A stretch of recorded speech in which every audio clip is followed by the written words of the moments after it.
Bayangkan, di tengah gelapnya zaman, hadir seorang manusia yang penuh cahaya. Ia bukan raja, bukan pula pemilik istana megah. Namun hatinya penuh cinta, bahkan pada mereka yang membencinya. Dialah Muhammad SAW, Nabi terakhir, yang setiap doa dan air matanya bukan untuk dirinya tapi untuk kita umatnya. Pernahkah engkau merasa jauh dari Allah, lelah dengan dosa, putus asa dari rahmatnya? Ketahuilah, di setiap sujud dan tangis Rasulullah, namamu disebut. Ia menangis hanya karena takut kau tersesat. Inilah kisah agung tentang cinta yang tak menuntut balas, tentang seorang nabi yang rela menanggung derita agar umatnya selamat di akhirat. Inilah kasih sayang Rasulullah SAW kepada umatnya. Kisah yang akan membuatmu rindu dan mungkin membuatmu menangis. Sahabat yang dirahmati Allah Subhanahu wa Ta'ala, Rasulullah SAW adalah seseorang yang memiliki akhlak yang paling mulia di dunia, berperilaku lembut dan berbudi pekerti amat luhur. Beliau sangat mencintai dan menyayangi kepada umatnya. Seluruh perjuangan beliau seakan-akan hanya bertujuan untuk menyelamatkan umatnya. Sehingga apabila beliau mendengar kabar buruk tentang umatnya, seketika beliau merasa sedih dan gundah. Rintangan apapun akan beliau lakukan demi untuk menyelamatkan umatnya. Diriwayatkan dari Abdullah bin Amr bin Al-Ash radhiyallahu anhu. Suatu ketika Rasulullah SAW membaca firman Allah Subhanahu wa Ta'ala yang menceritakan ketika Nabi Ibrahim alaihissalam berkata kepada umatnya, "Wahai Tuhanku, sesungguhnya berhala-berhala itu telah menyesatkan kebanyakan daripada manusia, dan barang siapa yang mengikutiku, maka sesungguhnya orang itu termasuk golonganku. Barang siapa yang mendurhakaiku, maka sesungguhnya engkau adalah Maha Pengampun lagi Maha Penyayang." Al-Quran Surah Ibrahim ayat 36. Kedua mata Rasulullah SAW mulai sembab. Kemudian Rasulullah SAW teringat firman Allah Subhanahu wa Ta'ala yang menceritakan Nabi Isa alaihissalam. Tatkala Nabi Isa alaihissalam berkata tentang umatnya, "Jika engkau hendak menyiksa mereka, maka sesungguhnya mereka adalah hamba-hambamu. Dan jika engkau hendak mengampuni mereka, maka sesungguhnya engkau adalah yang maha perkasa lagi bijaksana."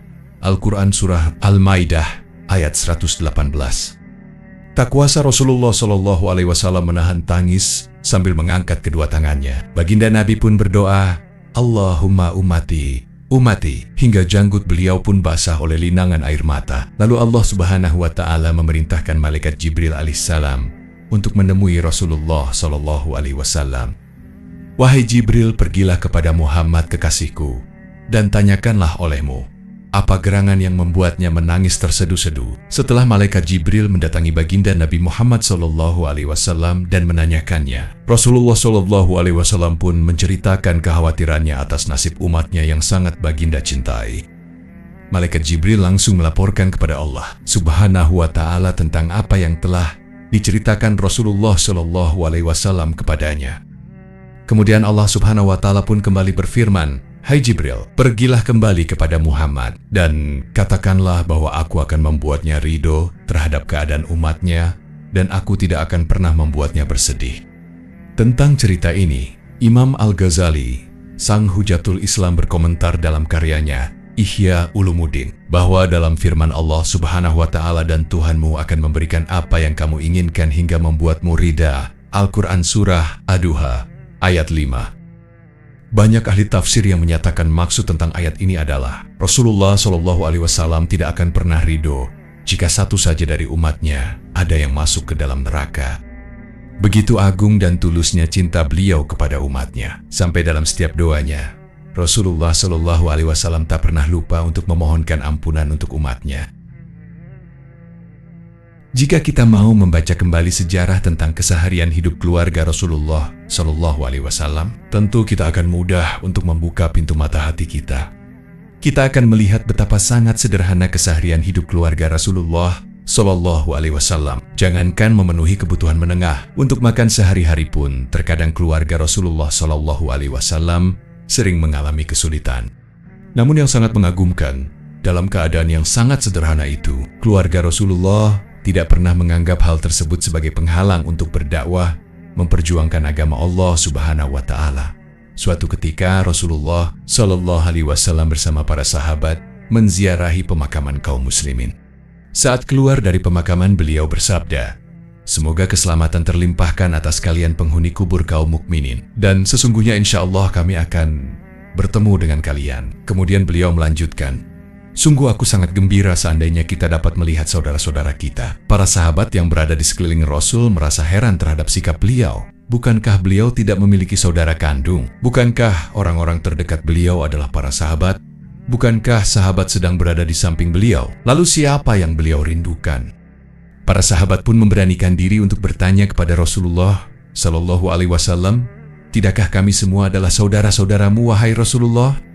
Kemudian beliau menjawab, kamu semua adalah sahabatku, sedangkan saudara-saudara kita ialah mereka yang belum berwujud. Sahabat bertanya lagi, bagaimana engkau dapat mengenali mereka yang belum berwujud dari kalangan umatmu, wahai Rasulullah? Beliau menjawab, apa pendapat kalian? Seandainya laki-laki mempunyai seekor kuda yang ada seorang berbulu putih, dahi serta di kakinya, dan kuda itu berada di tengah-tengah sekelompok kuda hitam yang legam, apakah dia akan mengenali kudanya itu? Para sahabat menjawab, sudah tentu, wahai Rasulullah.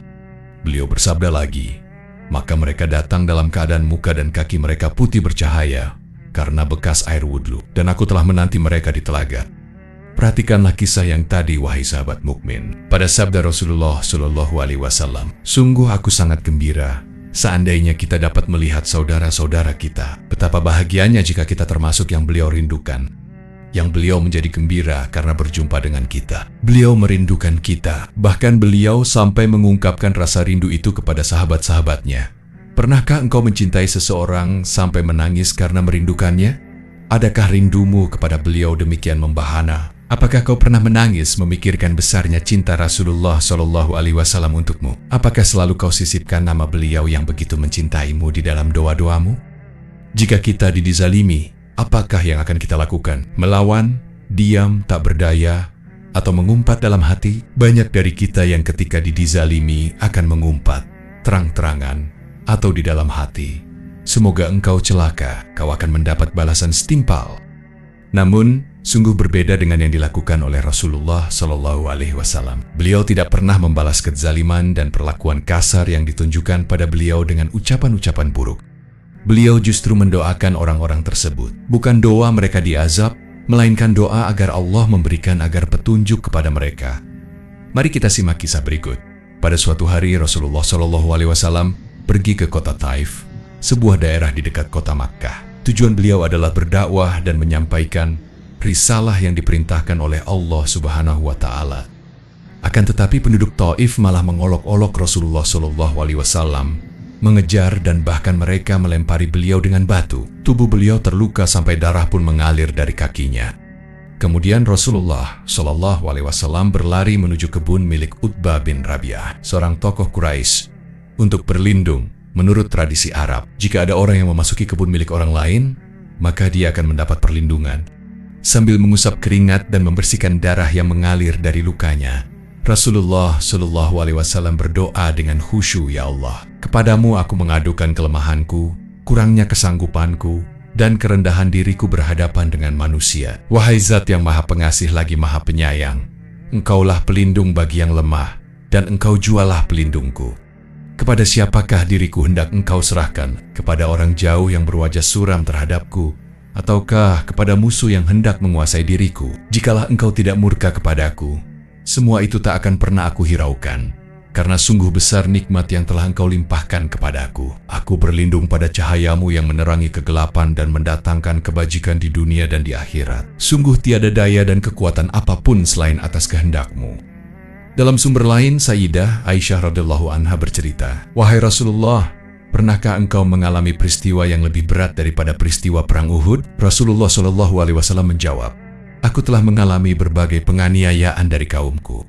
Namun, penganiayaan terberat yang pernah kurasakan ialah pada hari Akabah, ketika aku datang dan berdakwah kepada Ibnu Abdi Yalil bin Abdi Kilal. Akan tetapi ia menolakku hingga aku tersentak sampai tak sadarkan diri, karena sebab kasarnya bentakan Ibnu Abdi Yalil kepadaku. Kemudian aku baru tersadar ketika sampai di Karnutia salib. Lalu aku mengangkat kepala dan pandanganku. Tiba-tiba datanglah malaikat Jibril alaihissalam memanggilku seraya berkata, sesungguhnya Allah telah mendengar perkataan dan jawaban kaummu terhadapmu, dan Allah telah mengutus malaikat-malaikat penjaga gunung untuk kau perintahkan sesukamu. Rasulullah Shallallahu Alaihi Wasallam melanjutkan, kemudian malaikat penjaga gunung memanggilku dan mengucapkan salam kepadaku. Mereka berkata, "Wahai Muhammad utusan Allah, aku adalah malaikat penjaga gunung. Tuhanmu telah mengutusku kepadamu, agar engkau memerintahkanku dengan sesukamu. Jika engkau suka, aku bisa membalikan gunung di sampingmu ini tepat di atas kepala mereka." Namun Rasulullah Shallallahu Alaihi Wasallam menjawab, "Jangan lakukan itu. Justru aku berharap semoga Allah mengeluarkan dari tulang sulbi mereka keturunan-keturunan yang menyembah Allah semata dan tidak mempersekutukannya dengan suatu apapun." Inilah sikap Rasulullah Shallallahu Alaihi Wasallam. Siapakah yang mampu untuk bisa menjadi seperti Rasulullah? Hati siapa yang tak tersentuh jika mendengar cerita Nabi Muhammad Shallallahu Alaihi Wasallam? Maka sungguh sangat benar pujian Allah kepada Nabi Muhammad Shallallahu Alaihi Wasallam. Sungguh telah datang kepadamu seorang rasul dari kaummu sendiri. Berat terasa olehnya penderitaan yang kamu alami. Dia sangat menginginkan keimanan dan keselamatan bagimu. Ia penyantun dan penyayang terhadap orang mukmin. Al-Quran, Surah At-Taubah 128. Jika kita mau membaca kembali sejarah tentang keseharian hidup keluarga Rasulullah SAW, tentu kita akan mudah untuk membuka pintu mata hati kita. Kita akan melihat betapa sederhana keseharian hidup keluarga Rasulullah SAW. Jangankan memenuhi kebutuhan menengah, untuk makan sehari-hari pun terkadang keluarga Rasulullah SAW masih sering mengalami kesulitan. Namun yang sangat mengagumkan, sungguh mengagumkan, dalam keadaan yang sangat sederhana itu. Keluarga Rasulullah SAW tidak pernah menganggap hal tersebut sebagai penghalang untuk berdakwah, memperjuangkan agama Allah Subhanahu wa Ta'ala. Sahabat Imran bin Husain bercerita, di mata Rasulullah SAW, kebetulan diriku memiliki tempat kedekatan. Hingga suatu ketika Rasulullah SAW mengajakku untuk mengunjungi putri beliau, Sayyidah Fatimah radhiyallahu anha. "Wahai Imran, sungguh di mataku engkau memiliki tempat dan kedudukan. Maukah kau menemaniku mengunjungi Fatimah?" Ajak Nabi Muhammad SAW. "Akan kupenuhi perintahmu, duhai Rasulullah SAW." Sahutku. Kemudian Rasulullah SAW beranjak bersamaku hingga sampailah di depan pintu rumah. Fatimah setelah mengetuk pintu Rasulullah SAW mengucapkan salam. "Assalamualaikum, bolehkah ayahmu masuk?" Mendengar suara ayah yang sangat dicintainya, Fatimah radhiyallahu anha pun menjawab, "Silakan masuk duhai Rasulullah SAW. Hanya aku atau bersama orang yang bersamaku?" Rasulullah SAW memastikan. Fatimah radhiyallahu anha bertanya, "Siapakah orang yang bersamamu duhai ayah?" Imran jawab, "Nabi Muhammad SAW." Sebenarnya Fatimah radhiyallahu anha tidak mempermasalahkan keadaan itu, tetapi ia bingung karena ia tidak memiliki pakaian yang cukup menutupi dirinya dari pandangan orang lain. "Demi zat yang telah mengutusmu sebagai nabi yang benar, aku hanya memiliki sebuah mantel duhai ayah," sahut Fatimah. "Buatlah mantel itu demikian dan demikian." Rasulullah SAW mengisyaratkan suatu bentuk. Rasulullah SAW kemudian memberikan selendang yang telah usang yang sedang beliau kenakan. "Ikatlah kepalamu dengan selendang ini," lanjut Nabi Muhammad SAW setelah semua usai. Fatimah radhiyallahu anha pun mengizinkan keduanya memasuki rumahnya. "Assalamualaikum duhai putriku, bagaimana kabarmu?" sapa Rasulullah SAW dengan penuh kelembutan. Fatimah menjawab, "Waalaikumsalam wahai ayah, demi Allah Subhanahu wa Ta'ala, saat ini aku sedang sakit dan rasa laparku semakin membuat buruknya keadaanku." Rasulullah SAW pun menangis dan berkata, "Janganlah kau mengeluh duhai putriku, demi Allah Subhanahu wa Ta'ala, ayahmu belum mencicipi makanan sejak 3 hari yang lalu. Padahal aku lebih mulia di sisi Allah dari dirimu. Jika aku meminta kepada Tuhanku, tentu pasti Dia akan memberiku makanan, tetapi aku lebih memilih akhirat daripada dunia." Lalu Rasulullah SAW memegang pundak Fatimah radhiyallahu anha seraya berbisik, "Berbahagialah wahai putriku. Demi Allah Subhanahu wa Ta'ala, sesungguhnya engkau adalah pemimpin wanita-wanita penghuni surga." Lalu Fatimah radhiyallahu anha bertanya kepada Rasul, "Lalu di manakah Asiyah istri Firaun dan Maryam putri Imran duhai ayah?" Rasulullah SAW menjawab, "Asiyah adalah pemimpin wanita di zamannya. Maryam juga adalah pemimpin wanita di zamannya. Begitupun engkau adalah pemimpin wanita di zamanmu. Sungguh kalian akan memasuki rumah-rumah istana yang tidak ada kesedihan di dalamnya, tidak ada keramaian tak berarti. Juga tidak ada kesusahan. Terimalah Ali sebagai suamimu. Demi Allah Subhanahu wa Ta'ala, aku telah menikahkanmu kepada seorang pemimpin di dunia juga pemimpin akhirat. Rasulullah Shallallahu Alaihi Wasallam mengakhiri, lihatlah, meski Rasulullah Shallallahu Alaihi Wasallam menjadi seorang ayah, namun akhlak beliau tetap selalu terjaga. Beliau masih sempat meminta izin untuk hanya memasuki rumah putrinya. Beliau juga masih sempat memintakan izin untuk sahabat Imran agar ikut masuk bersama beliau. Begitupun Fatimah radhiyallahu anha yang terhormat. Ia masih menomorsatukan hijab yang menutupi auratnya. Hingga ia keberatan jika orang lain melihatnya tanpa hijab meskipun di rumahnya sendiri.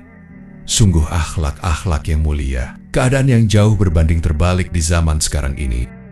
Membalas perbuatan baik dengan perbuatan baik sudah sering kita jumpai. Sebagaimana contoh ada orang yang memiliki banyak makanan, kemudian memberikan sebagian makanannya kepada orang yang dalam kondisi sangat lapar. Sudahlah, pasti sang penerima merasa berterima kasih, bahkan mendoakan suatu kebaikan kepada si pemberi. Suatu hal yang seakan tidak mungkin jikalau si penerima malah mencaci maki kepada si pemberi. Namun pernahkah kita jumpai perbuatan buruk dibalas dengan perbuatan baik? Anas bin Malik menceritakan sebuah kisah. Pada waktu itu ia bersama Rasulullah Shallallahu Alaihi Wasallam sedang berjalan beriringan. Saat itu Rasulullah memakai selendang dari Najran yang berpinggiran sedikit kasar. Mereka berpapasan dengan orang Badui. Tiba-tiba orang Badui tersebut menarik selendang beliau dengan kuat. Siapapun yang bersama Rasulullah pada saat itu pasti akan terkejut dan geram melihat perlakuan orang Badui itu. Ketika Anas bin Malik memandang ke sisi pundak Rasulullah, ternyata pinggiran selendang tersebut telah membekas di leher beliau karena kuatnya tarikan si Badui itu. Setelah melakukan tindakan tidak sopan tadi, orang Badui itu malah seenaknya berkata, "Hai Muhammad, maukah engkau memberikan aku sebagian harta Tuhanmu yang ada padamu?" Wahai orang Badui, apakah kamu tidak takut aku akan membalas perbuatanmu sebagaimana yang engkau lakukan padaku? Jawab baginda Nabi Muhammad Sallallahu Alaihi Wasallam. Tidak jawab Badui itu, "Kenapa kamu tidak takut?" Rasulullah bertanya, "Karena aku tidak pernah menyaksikan engkau membalas perbuatan buruk dengan perbuatan buruk, namun engkau selalu membalas perbuatan buruk dengan perbuatan baik." Seketika Rasulullah Shallallahu Alaihi Wasallam tersenyum, kemudian memberikan gandum dan kurma kepada orang Badui itu. Abu Hurairah radhiyallahu anhu bercerita, "Demi Allah Subhanahu wa Ta'ala yang tiada Tuhan selainnya, sungguh ketika itu aku tempelkan perutku di atas lantai saking begitu lapar dan payahnya tubuhku, hingga aku ikatkan beberapa batu di sekitar perutku. Ketika itu aku sedang duduk di pinggir jalan yang biasa dilalui oleh para sahabat.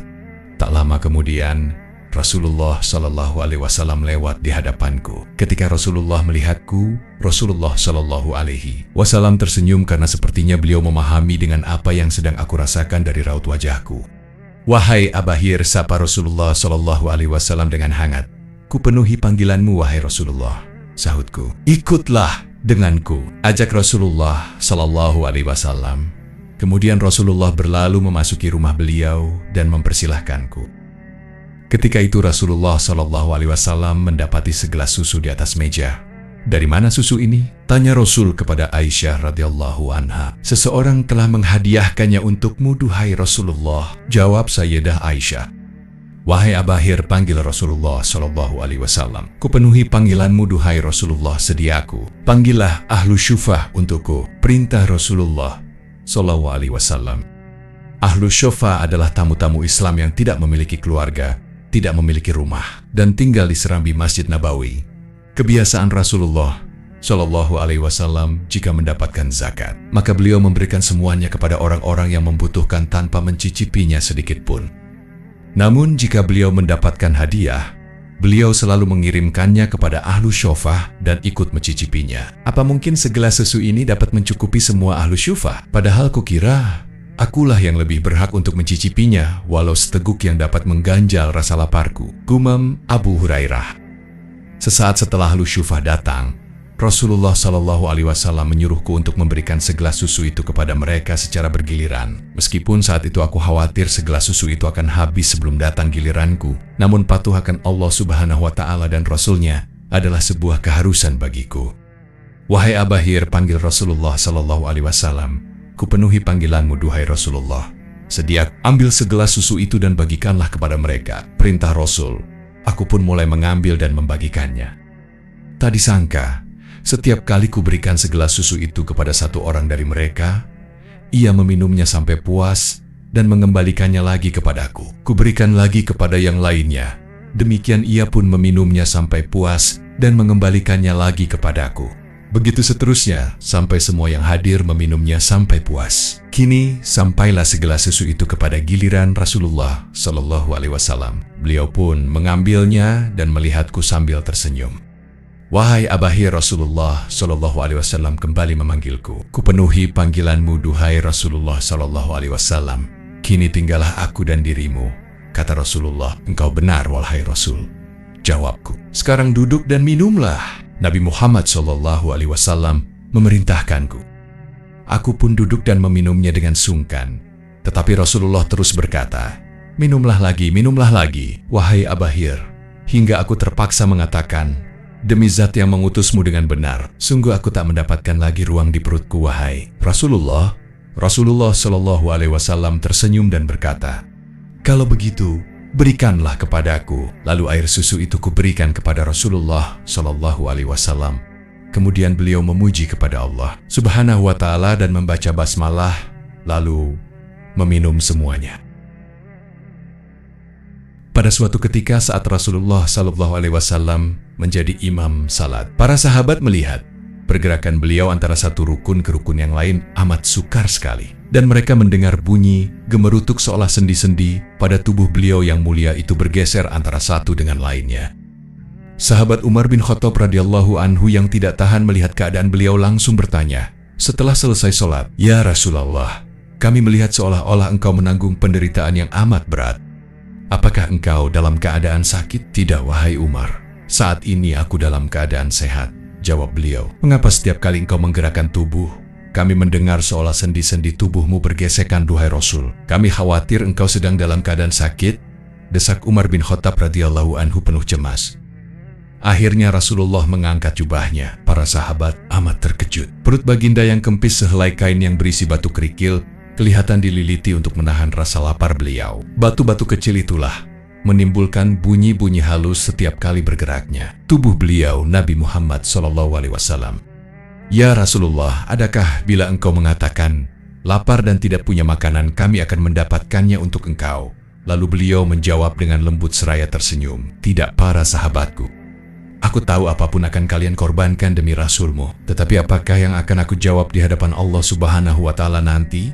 Apabila aku sebagai pemimpin ternyata hanya menjadi beban kepada umatnya, biarlah rasa lapar ini sebagai hadiah dari Allah untukku, agar umatku kelak tidak ada yang merasakan kelaparan di dunia ini, lebih-lebih di akhirat kelak. Subhanallah, begitu sangat sederhana kehidupan Rasulullah Shallallahu Alaihi Wasallam, sehingga seringkali beliau Nabi Muhammad Shallallahu Alaihi Wasallam mengikat batu kerikil yang diletakkan di perut beliau untuk sedikit mengganjal rasa lapar yang beliau alami. Semoga syalawat dan salammu selalu engkau limpahkan kepada Rasulullah Shallallahu Alaihi Wasallam beserta keluarganya. Demikianlah kisah akhlak mulia baginda Nabi Muhammad Shallallahu Alaihi Wasallam. Mudah-mudahan video singkat ini bermanfaat. Wallahu a'lam bishawab. Assalamualaikum warahmatullahi wabarakatuh.